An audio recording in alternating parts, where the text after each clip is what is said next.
పరిశుద్ధ గ్రంథము నుండి ఒక్క వచనము విందాము. గలతీయులకు రాసిన పత్రిక 2వ అధ్యాయము 10వ వచనము. మేము బీదలను జ్ఞాపకము చేసుకొనవలనని మాత్రమే వారు కోరిరి, అలాగు చేయుటకు నేనును ఆసక్తి కలిగియుంటిని.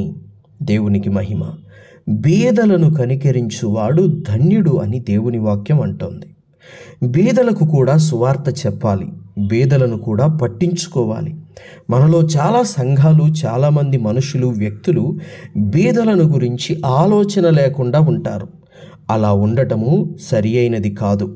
అందరూ మారు మనసు పొందాలి, అందరూ రక్షణ పొందాలి, అందరూ పరలోకము రావాలి. అంతేకాదు ఇక్కడ అందరూ కూడా చక్కగా జీవించాలి. రేపు దేవుని రాకడలో అందరూ పరలోక రాజ్యము, నిత్య రాజ్యము చేరుకోవాలి. బీదలను కనికరించువాడు ధన్యుడు. ఇలా చేయుట ఈ దాసునికి ఇష్టమని ఆయన కూడా చెబుతూ ఉన్నాడు. దేవునికి మహిమ కలుగునుగాక. ఆమెన్.